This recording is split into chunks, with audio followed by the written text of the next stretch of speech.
तो भगवत कृपा से इन शांत समागम हो, जो हमारे धर्म ग्रंथ हैं, अगर इनको हमें नवी पीढ़ी को सुनाने का और उनको सुनने का अवसर मिले तो थोड़ा तो हम अध्यात्म बनावे तब तो समझ पाएंगे, नहीं तो बहुत ही अब असंभव सा हो रहा है। आप सरकारी कानून के अनुसार लगा दोगे, पर वो कुछ भी करके उसे प्राप्त करेगी, उनका नशा बन चुका है। अगर नहीं तो अपने जीवन को नष्ट कर देंगे, वो भी हमारे लिए उचित नहीं। हमारी नवीन पीढ़ी इस हालत में पहुंच जाए, डिप्रेशन में पहुंच जाए कि वो अपने जीवन को नष्ट कर दे, ये भी उचित नहीं है। तो अब वह एक उपाय है, अगर उनको सद्भावना दी जाए, सद्ज्ञान दिया जाए, सदचिंतन, जो बोले सो निहार, जोर जोर से महापुरुष ने पुकार है, जो बोले सत्य है, वो वैभव संपन्न श्री है, वो काल से परे है, अकाल। अगर उसका नाम जप करें, उनकी बातों को सुने, कैसे सिद्धांत से चला जाता है, तो ही सुधार हो सकता है। अब पार्टियों में जाने पर स्वागत इसी का होता है। जितनी शास्त्र विरुद्ध आचरण की वृत्तियां हैं, वो बड़ी पार्टी में बुरा लगेगा। बड़ी पार्टी में शराब, नशा, व्यभिचार, ये तो स्वागत है। अभी तो देवो भोग का क्या स्वागत हो रहा है? आप बताओ, एक जिसे तुम बड़ी पार्टी देखते हो अपने दिमाग में, आप देखो वहां क्या हो रहा है? इंद्री की भ्रष्टता, वही हम सब देखते हैं, वही आचरण में उतारते हैं। कैसे समझेगा? हम तो बहुत इस बात, जब ये बात आती है तो हम निराश हो जाते हैं, क्योंकि जिससे आशा होने उस पर विश्वास नहीं है। प्रमाण में ऐसे दिए जाते हैं कि जो वास्तविक विश्वास के लायक नहीं है, तो उनको लगता है कि फिर जब वही वेश रखे हैं, वही ऐसा, तो मतलब इसमें क्या है? अगर कुछ होता तो सुधर जाते ना, हो पर वो सुधरने के लिए नहीं हुए थे, वो अपने गुणों को बचाने के लिए, अपनी वासना के पोषण के लिए हुए थे। अगर इसमें सुधार ना होता तो कोई भगवान को प्राप्ति नहीं होता, कोई ईश्वर को जान ही नहीं पाता, केवल नौटंकी नाटक ही रह जाता। ऐसा तो नहीं है, सत्य वस्तु तो है ही ना। तो बिना मन को सुख मिले वो इंद्रियों के साथ घूम जाएगा, विषयों में जाएगा। थोड़ा अध्यात्म का ज्ञान होना जरूरी है, शास्त्र के अनुसार चलना। अगर इस शास्त्र और अध्यात्म को नहीं समझा गया तो बस पशुता ही रहेगी। नहीं भाई नहीं, अपना तुम नाश करो, ऐसी मस्ती नहीं लेते, ये तुम्हारा नाश है। और वो कैसे समझे? अंतःकरण अपवित्र हो गया है, माता पिता की भी बात नहीं मानते, शास्त्र स्वाध्याय है नहीं, गुरुजनों का तो कोई प्रवेश ही नहीं है कि किसी संत महात्मा या गुरुद्वारे में जाकर बैठ करके गुरुवाणी श्रवण करें, उनके उपदेश जीवन में धार। ये सब अगर हो जाएंगे भी तो किसी कामना युक्त जाएंगे, 2 मिनट में चले। हमको ये बताने की जीवन का परिवर्तन करने वाली जगह है। तो सुधार के लिए तो शास्त्र और संत महात्मा गुरुवाणी यही है। अगर वो इसे नहीं स्वीकार करते हैं तो सुधरने का चांस कहीं भी किसी को नहीं।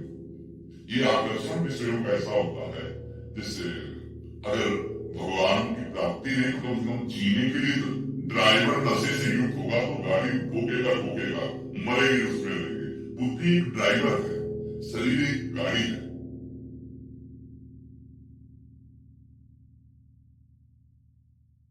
मिनट में ऐसी गलती करा दी आदि मंदिर, 5 मिनट में ऐसी गलती करा दी कि अगर तुम जीवन भर गोली मार दी गई, ऐसा कर, ये क्या हो रहा है? पशुता आ गई, राक्षसी बुद्धि आ गई। तो बिना अध्यात्म के तो हमें कोई रास्ता नहीं नजर आ रहा। आपको कोई याद हो तो बताओ, शासन आप की करोगे? जब हमें गिरना ही है तो अगर आप 5 कानून बनाते हो तो 10 पॉइंट निकालने निकल लेंगे। अगर आप 5 बचाओ पक्ष की चतुरता वाली, तो उससे भी चतुर माइंड के होते तो वो 5 करो, तुम्हारा जीवन उन्नतिशील हो यहाँ भी और परलोक में, क्योंकि तुम हमारी बात मान गए। आजकल कौन मानता है संतों की बात? अगर आप मान गए तो आप देख लो। जैसे पीछे हमने एक सत्संग में कहा था कि आप हस्तक्रिया आदि जो करते आपके जीवन का नाश, तो बहुत से उदाहरण आए थे कि डॉक्टर कहते हैं कि आप अगर ऐसा करोगे तो स्वस्थ रहोगे। जैसे खून का डोनेशन किया जाता है तो खून बढ़ता है, स्वस्थता होती है। ऐसे ये सप्तम धातु कहीं से पहले नहीं आता, डॉक्टर कोई नहीं जानता कि कहाँ है, नहीं ऑपरेशन करके निकाल दे कि ये बीज है। वो केवल निकलता ही मनुआ नाड़ी से, एक नाड़ी मनुआ, वो जैसे मखानी डाल के दूध को मतो, कहीं की नहीं है लेकिन वो निकाल देगी।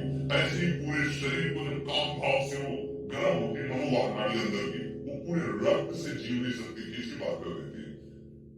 40 किलो अन्न में वो जीवनी शक्ति एक बार तैयार होती संतान उत्पत्ति में। अब आप सोचो, आप अगर रोज नष्ट कर रहे हो या महीने में कई बार कर रहे हो तो आपकी हालत क्या होगी? वो आपकी स्मृति, आपके स्वास्थ्य, आपकी विचारधारा, आपकी क्रियाएं सब पर बाधा पहुंचा देगी। थोड़ी सी क्या एकदम वो जहर जाके रक्त में ऐसा बैठ गया कि तुम्हें जीने नहीं देगा उसके बिना। अब वही हालत तुम्हारे नौजवानों की हुई। गए थे विद्या पढ़ने, गए थे संयम सीखने उन्नति के लिए, और ढेर हो गए, अवनति को प्राप्त हो गए। तो अध्यात्म के बिना जीव का सदमार्ग, मंगल मार्ग, स्वास्थ्य रक्षा, बुद्धि रक्षा और भगवत प्राप्ति बिना अध्यात्म के। इसलिए पहले गुरुकुल में रखा जाता था बच्चों को कि घर परिवार समाज से हटकर ठीक उनको शिक्षा देना, ब्रह्मचर्य, जितेंद्रियता, राग रहित होना। तो वही जाकर उत्तम राजर्षि, राजा होते ऋषि शब्द लगता था, राजर्षि, और गृहस्थ हुए तो महापुरुष, संतानें होती थी बड़ी तेजस्वी। अब जब आप ब्रह्मचर्य शुरू कर रहे हैं तो आपकी योग्यता ही नहीं जाएगी उत्तम संतान उत्पन्न करने की, और उसके लिए भी नशा चाहिए, क्योंकि दिमाग को हम नशा में आ गए तो जीवन बर्बाद हो गया। माता पिता की हत्या कर देते हैं बच्चे, पैसा दीजिए नहीं तो राक्षस जैसा उसका स्वभाव हो गया, उसको पीड़ा प्रदान कर रहा है। तो बिना अध्यात्म के, बिना भगवान के आश्रय के, बिना नाम जप किए, बिना धर्म से चले ये माया रौनक देगी। उसी के सब पार्षद है, काम क्रोध लोभ मोह मद मत्सर ईर्ष्या द्वेष, उसको बड़ा बाजार है, बड़ा परिवार है। एक आक्रमण करे तो नाश कर दे, तो पूरे के पूरे समूह आक्रमण कर रहा है। बचा सकते हैं तो एकमात्र भगवान, भगवान का नाम। ये हमारी भविष्य, ये झूठा मंत्र जंतर इनकी ताकत नहीं है कि आप भाई चले जाओ वहां वो ऐसा कर देंगे। कुछ नहीं, किसी का स्थायी हो जाए तो हमें बता देना आगे कि भगवत प्राप्त हो गए, अभी परम सुखी हो गए, अभी निश्चित हो गए।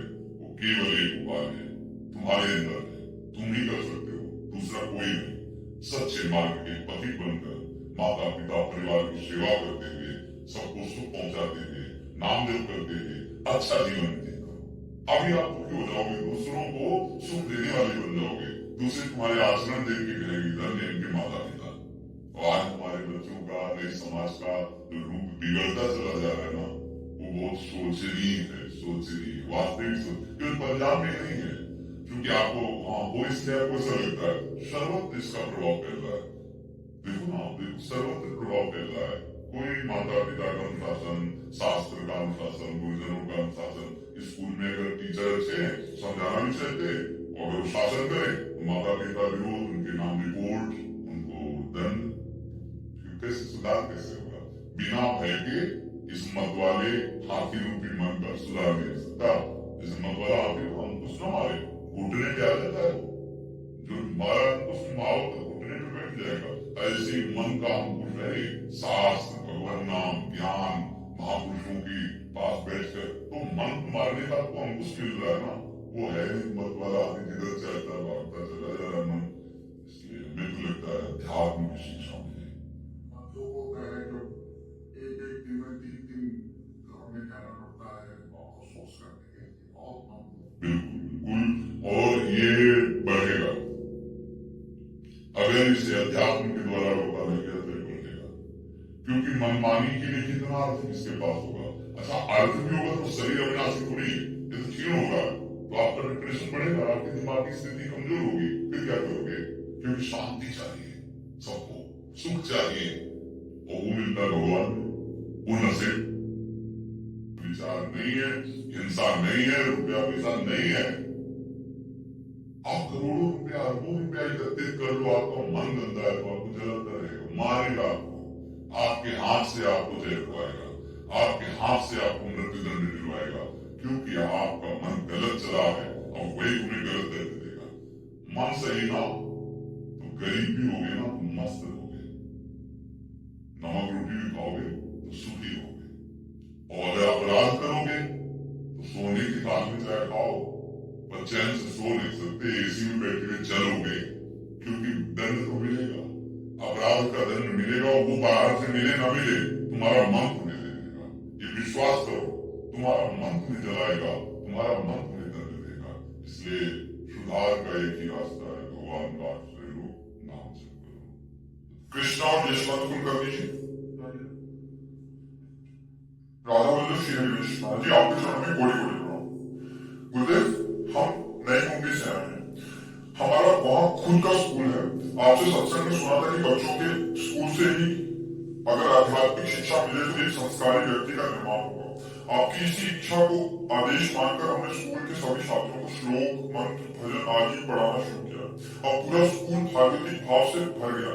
ये कार्य आपके चरणों में समर्पित है और आगे किस प्रकार कार्य करें और मार्गदर्शन। हाँ, बस आचरण सुधार पर दृष्टि रखी जाए। अगर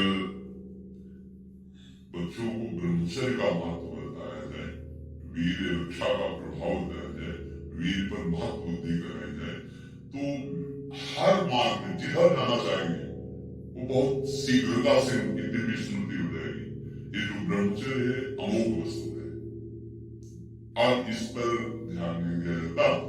स्कूलों में भी ऐसी पढ़ाइयां होने लगी जिससे अंग प्रत्यंगों का वर्णन, जिससे कामुकता प्रकट हो। अच्छा, ऐसे कुछ सलाहकार मिल जाते हैं, मित्र हैं और बड़े जन डॉक्टर आदि हैं कि इन क्रियाओं से कोई हानि नहीं होती। तो हमारी नवीन मन और इंद्रियां भोगों के लिए उत्कंठा युक्त है, उनको सपोर्ट मिल जाता है, रास्ता मिल जाता है, ऐसे दृश्य मिल जाते हैं, ऐसी बातें मिल जाती हैं और वो अपनी जीवनी शक्ति को नाश करने लगते हैं। उससे उनका इतना भारी हाथ होता है जीवन का, स्मृति लोप हो जाती है, पढ़ने में मन नहीं लगता है। गुरुजनों की आज्ञा पर इतना गुस्सा उनको आता है अपने माता पिता या श्रेष्ठ जनों की आज्ञा पर कि उनका विरोध करने लगते हैं। अगर आप टीचर हैं, आप उनको डांट कर सही रास्ते के बाद तो आप वो जरूर ऐसा व्यवहार करना चाहेंगे कि आप डर जाएं और आपको पढ़ना डांटे। माता पिता से शिकायत या रिपोर्ट करवा देना या ऐसे लाइसेंस से युक्त करवा देना बहुत बहुत विचित्र दशा हो जाती है। अब वो इतने कमजोर हो जाते हैं कि वो बात ना अपने गुरु से कह सकते हैं, ना अपनी माँ से कह सकते हैं और प्रवाह उधर गिरता चला जाता है क्योंकि उनको लगा कि इसमें सुख है।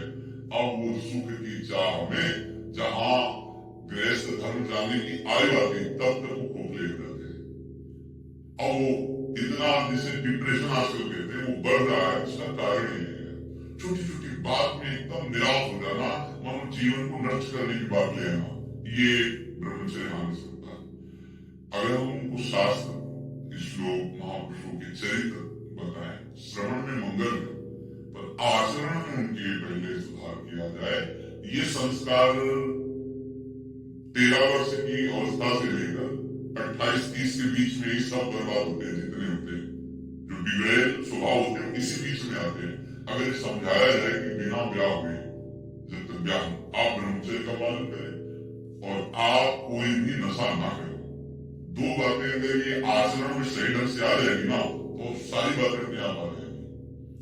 जब हम ब्रह्मचर्य क्षीण करते हैं तो ऐसी प्रमाद स्थिति आती है। श्लोक, महापुरुषों के चरित्र बताएं, श्रवण में मंगल है, पर आचरण में उनके पहले सुधार किया जाए। ये संस्कार 13 वर्ष की अवस्था से लेकर 28-30 के बीच में ही सब बर्बाद होते हैं, जितने होते हैं जो बिगड़े स्वभाव होते हैं इसी बीच में आते हैं। अगर समझाया जाए कि बिना ब्याह हुए, जब तक ब्याह हो, आप ब्रह्मचर्य का पालन करें और आप कोई भी नशा ना करें, 2 बातें अगर ये आचरण में सही ढंग से आ जाएगी ना तो सारी बातें अपने आप आ जाएंगी। जब हम ब्रह्मचर्य क्षीण करते हैं तो ऐसी प्रमाद स्थिति आती है, एक अलौकिक अशांति, मतलब कारण क्या कुछ उसको पता नहीं चलता, एक जलन, एक शरीर में टूटन, एक अलग तरह की सोच। अब उसको मिटाने के लिए नशा लेता है, ड्रग्स है, गांजा है, भांग है या और जो नशा है। अब नशा को मत्तता बढ़ी, शरीर में हीट गर्मी पैदा हो, फिर और उसी आचरणों की, गिरने वाले आचरणों में अब उसकी हालत बहुत बुरी होती चली जाती है। भले हाथ में डिग्रियां हो लेकिन किसी काम का नहीं रहता। अर्थ प्रधान बुद्धि, भोग प्रधान बुद्धि न देश सेवा कर पाएगी, न समाज सेवा कर पाएगी। भगवत सेवा तो बहुत ही दुर्लभ बात है। आप लोगों को धन्यवाद है कि आप नए बच्चों को शिक्षा भागवती देने की भावना रखते और 2 पर विशेष ध्यान दीजिए, क्योंकि आजकल जो गर्लफ्रेंड, बॉयफ्रेंड ये सब चले हैं ना, ये बहुत ही विष जैसी बीमारी है। पहले तो था कि माता पिता का संकोच, समाज का संकोच, अब ये तो गर्व से कहा जाता है कि भाई हमारे 2 बॉयफ्रेंड है, हमारे 3 गर्लफ्रेंड है क्या ये है क्या? तुम्हारे अभी जीवन की भूमिका भी नहीं बन पाई और तुम नाश की नींव रख दी, पतन की नींव रख दी। ये क्या है क्या? अरे थोड़ा वयस्क हो, परिपक्व हो, तुम्हारा ब्रह्मचर्य परिपक्व हो, फिर आप पानी ग्रहण करो धर्म के अनुसार, फिर आप देखो तो पति पत्नी में प्यार संतान होगी, वो उज्जवल भविष्य वाली होगी, शरीर पुष्ट सब बुद्धि पुष्ट। अब ये समझाने की जरूरत है कि ब्रह्मचर्य पर ध्यान दिया जाए, कोई नशा न किया जाए और सोने जागने और खाने पीने का संयम। विद्यार्थी को 6 से 7 घंटे तक सोने के लिए, क्योंकि नई अवस्था होती है, तो बस 6 से 7। जैसे साधक को 4 या 5 घंटे, अच्छे जो साधक होते हैं 3 घंटे में अपना काम पूरा कर देते हैं, क्योंकि जो इंद्रियों को विश्राम चाहिए भगवत चिंतन से मिलता है, वो बच्चे इतना भगवत चिंतन है नहीं, तो उनको 7 घंटे से ज्यादा नहीं। अब वो अगर रात्रि में जग करके पढ़ते हैं तो फिर दिन में थोड़ा सो ले, पर एक संयम, नींद का संयम और भोजन का, ये जो आजकल चला है ना भोजन, ये बाजारों में सब चाट वाट खाने पीने वाला, ये आंखों खराब करने वाला और ब्रह्मचर्य को छीन करने वाला। आप कुछ क्रिया करो गलत भोजन हो तो आपका ब्रह्मचर्य छीन हो जाएगा, वो दूषित हो जाएगा। इतनी लाल मिर्च, खटाई, मैदा और जो चीज वगैरह नहीं लेप करते हैं, वो सब आपके लीवर को खराब करने वाली चीजें हैं। वो ज्यादा पौष्टिक नहीं है। आप सोचते हो कि हम बलिष्ठ चीजें पा रहे हैं, नहीं। आप उनको खान पान की शिक्षा दीजिए और अगर कुछ भी भोजन पावे तो एक बार भगवान का नाम जरूर चाहिए, राधा राधा। वो भोजन की बुद्धि को सुधार कर, भोजन जब जाता है वो बुद्धि पर प्रभाव डालता है। अब आजकल कहाँ जूता पहने, लोग शंका किए हुए हाथ है, उनको भी नहीं धोना, प्रक्षालन करने का भाव ही नहीं, तो पशुता आती चली जा रही। इस पर जरूर ध्यान दो। दैनिक दिनचर्या यदि सही होगी तो थोड़ी पढ़ाई भी उनको आगे बढ़ा देगी। बहुत घंटों पढ़ते हैं बच्चे, जैसे देखो ना घंटों पढ़ते हैं। अब इतना पैसा लगा, इतनी पढ़ाई हुई और वो मनोरंजन के लिए इस तरह के आग्रह करते हैं, और परिणाम में जब उनको जो चाहते थे वो नहीं मिलता है, तो उनको एक ही बात समझ में आती है कि जीवन नष्ट कर दे। वो पीछे एक प्रश्न आया था कि कोटा में ऐसा ऐसा ऐसा, इसका कारण ये है इतने बड़े चैप्टर दे दिए गए हैं, इतना उनको पढ़ाई दे दी गई है, मतलब 12-12 घंटे 15-15 घंटे पढ़ना है। खान पान की सही व्यवस्था नहीं है, संयम का ज्ञान नहीं है। अगर पढ़ के उगते हैं तो फिर मनोरंजन के लिए ये सब हानि, तो वो ऊंचाई पर जो चढ़ने के लिए मेहनत कर रहे थे वही उनको गिराने वाली बन जाती है। जब उनका फल वो नहीं आता है एकदम निराश, अच्छा घर वाले और कहते इतने रुपए लगाए तेरे लिए और तू फेल हो गया। अच्छा सामने और विद्यार्थी पास हो रहे हैं, जैसे कोई बड़ा पद का है तैयारी कर रहे, तो लाखों लोग तैयार होते हैं, उसमें जाते तो 100-200 लोग होंगे, सब थोड़ी जाते होंगे। तो जो नहीं जाते हैं उनकी क्षमता, सहनशीलता अगर सही नहीं है तो फिर उनको क्या लगेगा, इतना पढ़ा, इतना पैसा लगाया, फिर भी हमको ये नहीं मिला, और वो गिरते चले जाएंगे। तो अगर अध्यात्म शिक्षा है तो थोड़ा नाम जप है तो थोड़ा धैर्यवान बनेंगे, व्यसन नहीं, आचरण भ्रष्ट नहीं, भोजन अपवित्र नहीं, तो इन पर ध्यान दिलवाइए। और जो भागवती थोड़ा जैसे गीता जी के श्लोकों का है या किसी महात्मा के प्रवचन का, बहुत सरल वाणियों में संत भगवान ने वेदों का सार वर्णन किया है।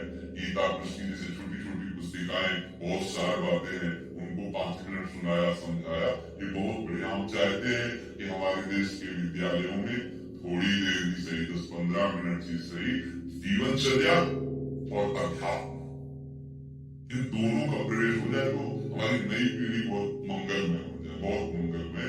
नहीं तो बहुत ही हानिकारक वृत्तियां प्रकट हो रही है नौजवानों में, नए बच्चों में, कि वो धर्म क्या है, अधर्म क्या, कोई ज्ञान नहीं, पूज्य जनों को नहीं मान रहे, हम माता पिता बड़े बुजुर्ग अपमान कर रहे हैं, उनकी अवहेलना कर रहे हैं। जो शासन करने वाले हैं उन पर इस तरह का बहुत बुद्धि है, ऐसे बच्चों में बहुत बुद्धि है, पर वो विपरीत है।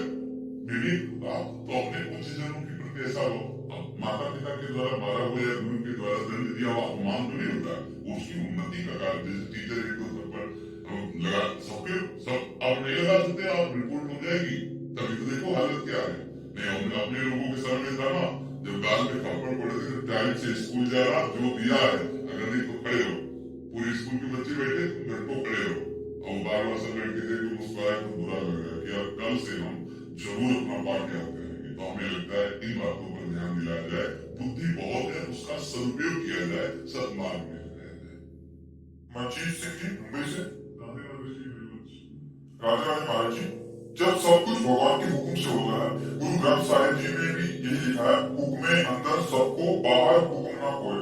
तो मेरा सवाल ये है कि दुनियावी नजर लगने की क्या अहमियत है? मतलब दुनिया की नजर लग गई, जैसे कि अगर बहुत धनवान है तो उसको किसी बोला वाह वाह तेरे बहुत धन हो गया, उसका धन घटने लग जाता है, ऐसी मान्यता है।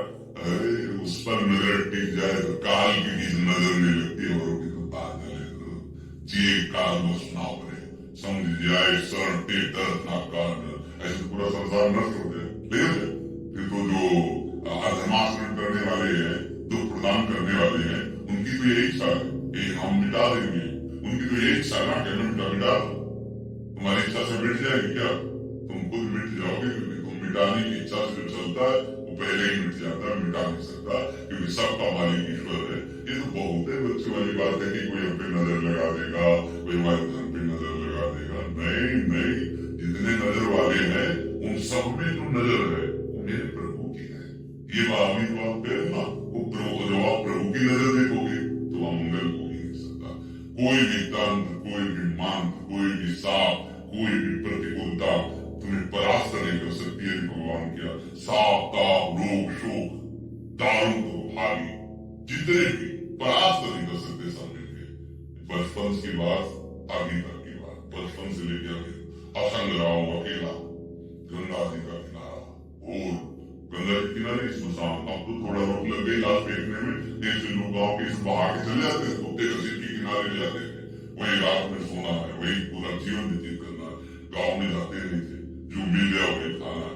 ना कभी कोई भय लगा, ना कभी कोई प्रेत का आक्रमण हुआ, ना कभी कोई राक्षस पिशाच का आक्रमण हुआ। मस्त एकदम निर्भय। कौन नजर लगाएगा? है किसकी नजर? उसी की नजर है। वो हट जाए तो नजर बंद हो जाए, निबंध हो जाए, तो फिर दूसरा कहा जानता है कि वही है। जैसा पहले बोले कि सब में जो उसी का गुरुवाणी जी कह रहे, तो आप पहली वाली बात को भूल गए और दूसरी बात बहुत हल्की भूल गए। पहली वाली बात में हम तुम्हें देख पा रहे तभी जो वो अंदर दिखा रहा है। अगर उसका पावर अंदर ना हो तो हमारी आंखें देख ही नहीं पाएंगी ना। तो जो भी देख रहा है मेरा मालिक देख रहा है, मतलब मालिक मंगल को हमें, उसके देखने से मंगल कैसे हो जाएगा? तो हमारा भ्रम होता है, कभी कभी तुक्का लग जाता है। अब उसका पुण्य का काम खत्म हो गया, पाप का लाभ हो गया, और उसे उसको लगाओ बड़ा सत्यवादी बोला हो गया। कभी कभी तुक्का लग जाता है, जाओ आज से काम तुम्हारा बन जाएगा। अब तुम्हारा पाप में उसको पुण्य चल पड़ा तो आपका काम बन गया, बोले जय बाबा जी काम बन गया, बाबा जी काम बना। कोई किसी का काम बनाता बिगाड़ता नहीं है। ओम काहू के सुख दुख कर दाता, निज कृत कर्म भोग सुन खाता। अपने कर्म का भोग होना होता है। जैसे आप यहाँ आए हो तो आपको पवित्र कर्म है, आप पैसा खर्चा करके कष्ट सह करके आए, धाम आए, संत समागम के लिए समय दिया, बैठे, ये आपका सुकृत है, पुण्य है। अब आपका काम बन गया तो आपके कर्म से बनाना, आपका कर्म हुआ ना, आप संत समागम के लिए आए ना दूर से, तो ये सत्कर्म हो गया ना, ये महान पुण्य हो गया ना। अब आपका काम बन जाएगा। किसी के जादू टोना से, किसी के छूछा करने से ये सब मतलब भूल में ना पड़ो कि कोई तुम्हारे अब जैसे घरों के दरवाजे जूता कोई टांग देता, कोई पालना नहीं टांगते। आपने यार भगवान की छवि लगा, जूता उल्टा करने से क्या होगा? हाँ, ये सब बच्चों वाली बातें हैं जी। बहुत सुंदर इसमें पद लिखे हुए हैं। घनश्याम तुमसे ये अर्ज है, कुछ ऐसा मेरा सुधार हो। घनश्याम तुमसे ये अर्ज है, कुछ ऐसा मेरा सुधार हो। इस तन में तेरी तलाश हो, इस मन में तेरा ही प्यार हो। बहुत सुंदर बात की। तेरी चाह में ही चढ़ा रहूं, तेरे द्वार पर ही पड़ा रहूं, कदमों पे तेरे अड़ा रहूं, चाहे कष्ट मुझ पे हजार हो, चाहे कष्ट मुझ पे हजार हो। तेरी याद दिल में किया करूं, बहुत बड़ी बात, और तुझे धन्यवाद दिया करूं। हजार कष्ट दोगे तो सहेंगे, सराहेंगे और तुम ही को चाहेंगे। ये प्रेमियों की, ये यात्रिकों की हृदय वृत्ति है। हजारों कष्ट दोगे तो सहेंगे, पर आ करके नहीं, सराप सराप के जय हो बोलकर और आपको चाहेंगे। तेरी याद दिल में किया करूं, तुझे धन्यवाद दिया करूं, तेरा नंद नाम लिया करूं, ये रकम न मुझ पे उदार हो। बहुत सुंदर अनुभव की बात करे। ये नगद लाभ है। हम जो राम कृष्ण हरि राधा कृष्ण राधा राधा बोल रहे ना, वर्तमान में ही ये अविनाशी नाम अविनाशी स्वरूप है। अगर एक बार भी ले लिया है फिर डूबने नहीं देगा। ये अविनाशी नाम बहुत सुंदर। तेरा नग्न नाम लिया करूं, ये रत्न न मुझ पे उधार है। मेरे ध्यान में तू फंसा रहे, रग रग में तू ही बसा रहे, अनुराग का वो नशा रहे, दिन रात का न शुमार हो। दिन है कि रात है, रात दिवस का कुछ पता हो, बस आपके नाम में आपके रूप में डूबा हूं। चले प्राण तन से जो उब कर ऐसा, ये मुझ पे तू खूब कर, तेरे प्रेम सिंधु में डूब कर, बहु सिंधु बिंदु भी पार। बिंदु बस यही जीवन का सार है। देखो, भजन का फल दुख मिटाना नहीं है, दुख सहना है। कुंती जी ने भगवान से विपत्ति दुख मांगा है। ये जो हमारा राग है शरीर में, ये अनुकूलता से नष्ट नहीं होता है। ये प्रतिकूलता में मिलती तब सच्ची शरणागति हृदय होती है। जब साधन 35 वर्ष की अवस्था के बाद इसको प्रकाशित हुआ, जो कि ये था तो गर्भ से ही, और शिष्टि माँ के गर्भ से ही होती है। 35 वर्ष की अवस्था में इसका प्रकाश हुआ। तब तक तो साधन बल था, ये मुझे पता नहीं था। ये पता तब चला जब ये जहां राग था वहां ठीक निशाने पे प्रहार किया गया। अब कुछ साधन हम क्या कर सकते हैं? तो जो बचा बचा अहम था समर्पित, जहां वो समर्पित हुआ, बस वहीं से बेपरवाही, निश्चिंतता, निर्भयता, निशोकता है।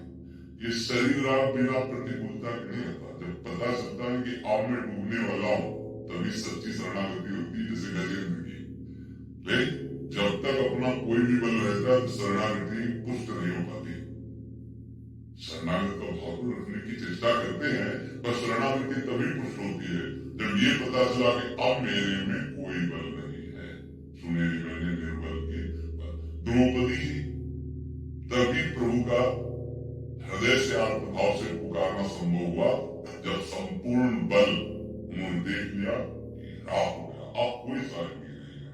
ऐसे ही साधक जो उपासक है, कहीं न कहीं अपने कर्तव्य भाव से जो साधना कर रहा है उसमें बल रहता है। मैं 3 परिक्रमा करता हूँ, मैं उपवास करता हूँ, इतना अनुष्ठान, इतना जब, इतने घंटे आसन पे बैठता हूँ, कहीं न कहीं अब बल तब बल बाहुबल चौथो बल है दाम, कुछ न कुछ आश्रय रहता है। तो अभी पूर्ण जो दिव्यता भगवती काली चीज सद्गुण वो नहीं आ पाते। और जिस समय प्रतिकूलता रूपी कृपा होती, हर कदम कदम पे प्रतिकूलता, तब हम ऐसे हो जाता है, बस कंप्लीट सरेंडर। अब उसको कोई रास्ता नहीं मिला, कोई जगह नहीं मिली, पूरा जीव ही शरणागत हुआ, आत्मसमर्पण हुआ, तो भगवान के दिव्य सद्गुण उसके हृदय में प्रकाशित हो जाते हैं। जैसे भृंगी कीड़ा दूसरे कीड़े को अपना स्वरूप प्रदान कर देता है चिंतन भय के प्रभाव से, तो वो जो पूर्ण रूप से असमर्थ हो गया, असहाय हो गया, असरण हो गया, वही शरण पाता है, वही महाबल को प्राप्त होता है। भगवान की कृपा से जैसी भी परिस्थिति हो शरीर की, जैसी भी परिस्थिति हो जीवन की, उस पर भूले हुए मन को प्रभु में समर्पित कर देना। ये संसार की भूल-भुलैया से मन को हटा के प्रभु में समर्पित, अपना या समीप आए बेचूंगा, आप सरिस चाहे सब कीना। उनका स्वभाव होता है कि ये परम सुख को प्राप्त हो, तब तक ये परम सुख को प्राप्त नहीं हो सकता जब बात न समझे। हम क्या समझ रहे?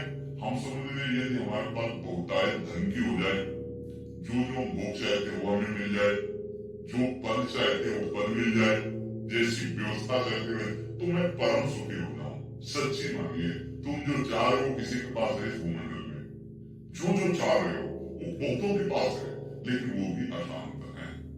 तुमसे ज्यादा क्या मृत्यु लोक से ज्यादा देवराज इंद्र को परम लाभ दिखाई। आप अगर देखो ना, सुंदरी अप्सराएं गंधर्व काम कर रहे, बहुत से देवता हाथ जुड़े खड़े हैं, वो तो मतलब देवराज इंद्र है। और उनकी तरफ झांक के अंदर से देखो, वो भी बहुत गरीब है, बहुत गरीब है। एक महात्मा की कुटिया में जाके गलत भावना कर गौतम ऋषि का कहना है, त्रिभुवन पति वो आनंद का दरिद्र है। क्यों? भगवान का भजन नहीं है। अगर भगवान का भजन होता तो ऐसा निंदनीय कार्य उनके हृदय में कैसे आ जाता। जीव अप्सरा एक उतरे स्वर्ग से तो जितेंद्रियों के हृदय में शोक पैदा करने की सामर्थ्य रखती अप्सराएं, उन अप्सराओं का स्वामी, उन भोगों का स्वामी त्रिभुवन पति होकर के भी अब चरित्र है। इससे पता लगता है कि ब्रह्मा के द्वारा रचे हुए किसी भी पद या भोग के द्वारा हम अपने मन को शांत नहीं कर सकते। आपने विश्वम सर्व माया में तिनके से लेकर ब्रह्म लोक तक ये सर्व माया में, चाहे जितना इकट्ठा कर लो वो नहीं मिलेगा तुम्हारी चाह। जैसे हमारी सबकी चाह है एकदम सुखी हो, चकाचक, कोई दुख न रहे, ठीक है, मैं कभी मरू नहीं, अविनाशी पद प्राप्त हो, कोई चिंता शोक न हो, ये केवल भगवान पे दूसरी जगह नहीं। भगवान का भरोसा, भगवान का चिंतन, भगवान की महिमा, तो आप सुखी हो जाएंगे, निश्चित हो जाएंगे। आपका भार वो स्वयं अपनी गोद में बैठा देंगे। बहुत करुणा है, ये जगत के भोगों से नहीं पूर्ण होने वाला। संतों के पास रह जाता है इसी भ्रम को मिटाने के लिए। पर आजकल कुछ भ्रम ऐसा बैठ गया है कि सामने आते हैं उसको राधा राधा जपो, कृष्ण कृष्ण, वो ये बात नहीं सुनेंगे। वो कहते आप कुछ कर दो, बिना भगवान का आश्रय, सच्ची बात सुन, बिना भगवान का भजन किए कोई भी वस्तु, व्यक्ति, स्थान, कोई भी पद में सुख नहीं कर सकता।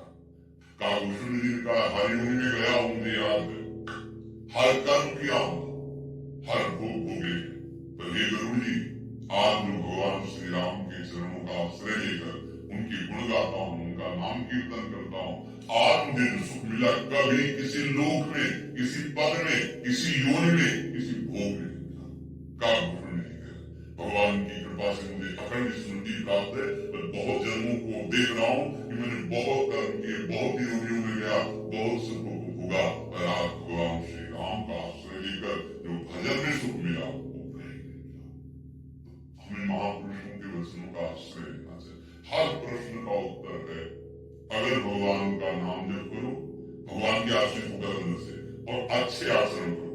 गंदी बातें, गंदा खाना पीना, देखना सुनना, बोलना सुनना, ये छोड़ दो। ज्यादा कुछ नहीं करना होता। हमारे भगवान बड़े कृपालु हैं, इसी से भगवत प्राप्ति हो जाएगी। हम लोग क्या करते हैं, चलनी में गैया है और दोष दैव को दे, आचरण बुरे करते हैं। वो कहते हैं भाई हमारे भाग्य में भजन लिखा ही नहीं, हमारे भाग्य में भगवान ने ऐसा, वो तो हमारा चलनी में गैया है। अरे भैया पात्र देखो कितने छेद किए हुए हो, उसमें दूध टिकेगा। और कोई तो आके यहाँ बोलता 20 वर्ष से मैं भगवान नाम जप कर रहा हूँ, मुझे तो कुछ अनुभव नहीं हुआ। चलनी में गैया तो है और दोष दैव को दे, हरिगुरु कहो न माने। न गुरुदेव की आज्ञा, न हरि की आज्ञा, गीता है, भागवत है, भगवान उसके अनुसार चलो। अभी आनंद सच्ची बात, ये ईश्वर में जो तुमने सुख बुद्धि कर ली है, वास्तविक नहीं है इसमें सुख।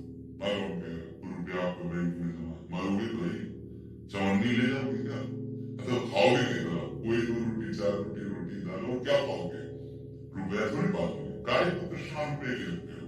भरण पोषण होगा, भगवान का चिंतन होगा, जिस समय जैसा विधान होना होगा वो सरकार अखिल ब्रह्मांडों का पोषण करते हैं, तुम उनके शरणागत तुम्हारा पोषण हो जाएगा। तुम्हारा भार स्वयं लिए हुए है, चिंता करने, चिंतन करने की जरूरत है। पर हम लोग इतने देहाभिमानी हैं कि भगवान पर भरोसा लेकर के अहंकार पर भरोसा है, अपने कर्तव्य भाव पर भरोसा है, अपने ही मैंने ये किया, मैं ये करता हूँ, मैं ये कर लूंगा। अब डरना है, हे नाथ हार गया हूँ, मैं हार गया तैरते करते, अब मुझे पार कर दो इस संसार से। अभी आनंद आ जाएगा। अभी बस होता क्या है कि ये बात भी अगर हम कह देते सुन के, पर हमारी क्रियाएं वही रहती है। छेद इतने हैं कि आनंद कैसे आपके हृदय में टिक पावे, मन कैसे, वो मन इंद्रियों के साथ विचरण करता रहता है तो सुख किससे भोगोगे? यही तो है दुख सुख का भोगता मन। ये मनसा वही मन कृष्ण बता रहे हैं, भगवान के चरणों का चिंतन मन कर रहा, नाम करना परम सुख का है। सच यादव जी, महाराज जी ये कह रहे कि एक अध्यापक है, मैं निरंतर गलती करने पर विद्यार्थी को कठोर वाणी से काटता हूँ तथा सजा के रूप में डंडे का प्रयोग करता हूँ। कुछ लोगों का कहना है कि इसे छोड़ दो, और मुझे लगता है कि अगर देखो हम ये कहते हैं अगर सरकारी कानून के विपरीत अब हो गया हो तो मत करना, अपनी नौकरी बचाओ और जहां तक हो जितनी सीमा उतना पढ़ाओ, पढ़ाओ में पढ़ाओ और ना माने तो भगवान को ऊपर छोड़ दो। नहीं तो आजकल तो ऐसा ना कि चार बच्चे मिलकर विपरीत उनको फिर आपको नौकरी दी जाए और आपको क्यों मतलब पोस्ट में, क्योंकि ऐसा समय आ गया है।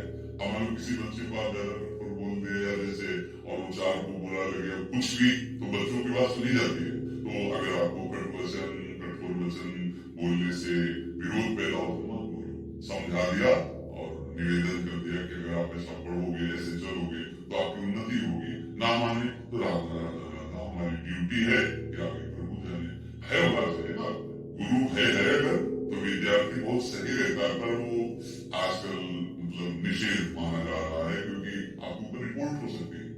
आपने तो अपना बच्चा समझ करके कि अगर 2 छड़ी मार देंगे फिर कब से भयभीत होकर अपना गृह कार्य पूरा करेगा जो विद्या अध्ययन का है, और वहां जाके दिखाएगा कि हमें मारा 4 लड़के गवाही देंगे, आपकी नौकरी भी जा सकती है, आपके ऊपर दंड विधान भी हो सकता है। इसलिए सावधान रहें।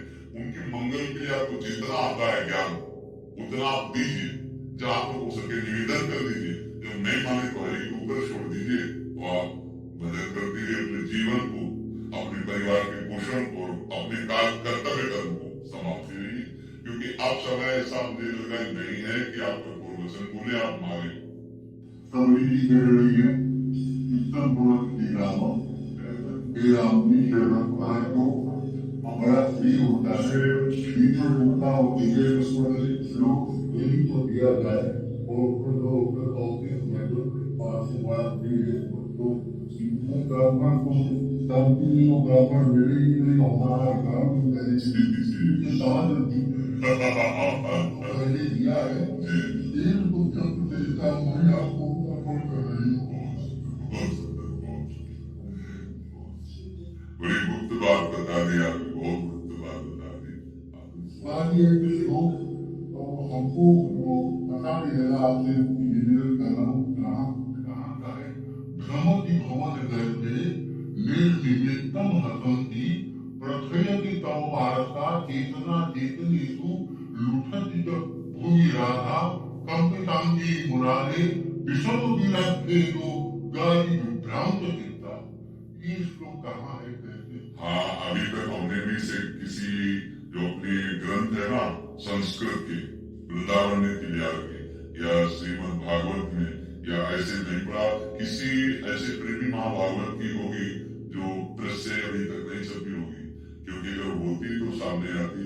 कोई महापुरुष अपने भाव से जैसे रचना करते तो उन्हीं की स्वयं की भी हृदय की रचना हो सकती है, क्योंकि जैसे महापुरुष जन है ना तो अपने भाव में डूबे हुए हैं और उनको संस्कृत का ज्ञान है तो स्वयं रचना करके, क्योंकि जैसे भगवान व्यास देव जी द्वारा रचित वेद है, उपनिषद है, पुराण है, ये तो सार्वजनिक है, लेकिन जो महान प्रेमी जन होते हैं उनके जो भाव विकार होते हैं तो उन्हीं के निज जन, जैसे हम अपने आचार्य परंपरा के महापुरुषों की जो वाणियां उनके विषय फटाक से बता देंगे या भगवान व्यास देव जी द्वारा रचित है, पर जो महापुरुष अपने हृदयस्थ भाव को लिख रहे हैं ये उनके अनुगामी जन